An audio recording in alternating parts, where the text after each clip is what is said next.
Hello friends, ഇന്നൊരു Sunday ആയിരുന്നു കേട്ടോ. അപ്പൊ എനിക്കിന്ന് പുറത്ത് പോയിട്ട് കുറച്ച് സാധനങ്ങളൊക്കെ വാങ്ങിക്കാനുണ്ടായിരുന്നു. അത് രാവിലെ തന്നെ ഏട്ടൻ്റെ അടുത്ത് പറഞ്ഞതാണ്. അപ്പോഴത്തെ ഏട്ടനാണെങ്കിൽ വണ്ടി കഴുകാനായിട്ട് മുറ്റത്തേക്ക് ഇറങ്ങി കേട്ടോ. ഇനി ഈ വണ്ടിയൊക്കെ കഴുകി എപ്പോഴാണോ പുറത്ത് പോകുന്നത് എനിക്കറിയില്ല. ഇപ്പൊ തന്നെ രാവിലെ സമയം 11 മണി ആയിട്ടുണ്ട്. പാചകുട്ടൻ എന്തെങ്കിലും ഇപ്പോഴും വണ്ടിയുടെ പുറകെ നടക്കാനേ. അപ്പോഴത്തേക്കും ഞാൻ വിചാരിച്ചു നമുക്ക് പോയി കുറച്ച് പ്രകൃതി ഭംഗി കാണാമെന്ന്. അവിടെ പാഷൻ ഫ്രൂട്ടൊക്കെ പഴുത്ത് ഇപ്പൊ ഉണ്ടായിരുന്നു. പാഷൻ ഫ്രൂട്ടിന്റെ വള്ളി പടർന്നു വളർന്ന് താഴത്തെ വീടിന്റെ റബ്ബറിന്റെ മുകളിൽ വരെ ആയിട്ടോ. അതിലാണെങ്കിൽ നല്ല കാര്യമുണ്ട്. ഇതൊക്കെ ഇനി എങ്ങനെ പറിക്കാൻ പറ്റുമെന്ന് എനിക്കറിയില്ല. വെള്ളം തെറിച്ചപ്പോഴത്തേനും പാച്ചക്കുട്ടൻ പേടിച്ച് ഓടിയിട്ടുണ്ട്. അങ്ങനെ എൻ്റെ അടുത്ത് വന്നിട്ടുണ്ട്. ഇനി ഈ കഴിവൊക്കെ കഴിഞ്ഞ് എപ്പോൾ പുറത്ത് പോകുന്ന എനിക്ക് ഒരു ഐഡിയ ഇല്ല. എന്തായാലും ഏട്ടനവിടെ കഴിവല്ലേ, ഞാനും പച്ചക്കൊണ്ടും കുറച്ച് വീഡിയോ എടുക്കാന്ന് വിചാരിച്ചു. അങ്ങനെ എടുത്തെടുത്ത് അവസാനം കാറൊക്കെ കഴുകി കഴിഞ്ഞിട്ടു. അങ്ങനെ ഞങ്ങൾ ഇത് റെഡിയായി ഇറങ്ങിയിട്ടുണ്ട് പോകാനായിട്ട്.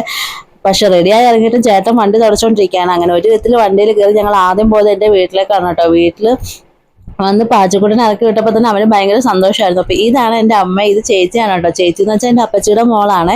ഞങ്ങൾ ബെസ്റ്റ് ഫ്രണ്ട്സ് ആണ്. അമ്മയാണെങ്കിൽ ഒരുങ്ങി സുന്ദരി കുട്ടിയായിട്ട് ഇരിക്കുകയാണ്. പ്രിൻസ് സിനിമയിൽ പറയുന്ന പോലെ എപ്പോഴാണ് മോള് ലൈവ് എടുക്കുന്നതെന്ന് അറിയില്ലല്ലോ. അതുകൊണ്ട് അമ്മ അതേ സുന്ദരി കുട്ടിയായിട്ട് അവിടെ ഇരിപ്പുണ്ട് കേട്ടോ. പാച്ചക്കുട്ടനാണെങ്കിൽ ആദ്യം അമ്മയൊക്കെ എടുത്തെടുക്കാനായിട്ട് ഭയങ്കര പാടായിരുന്നു. അവസാനം അവൻ ചെന്നിട്ടുണ്ടായിരുന്നത് ഈ വരുന്നതാണ് എൻ്റെ സ്വന്തം അനിയത്തി കേട്ടോ. വീഡിയോ എടുക്കണ്ട, എന്നെ വീഡിയോ എടുക്കല്ലെന്ന് പറഞ്ഞുകൊണ്ടാണ് അവൾ ഇരിക്കുന്നത്. അങ്ങനെ ഞങ്ങളെല്ലാവരും കൂടെ കുറേ നേരം സിറ്റൗട്ടിലിരുന്ന് വർത്താനൊക്കെ പറഞ്ഞുകൊണ്ടിരിക്കുകയായിരുന്നു.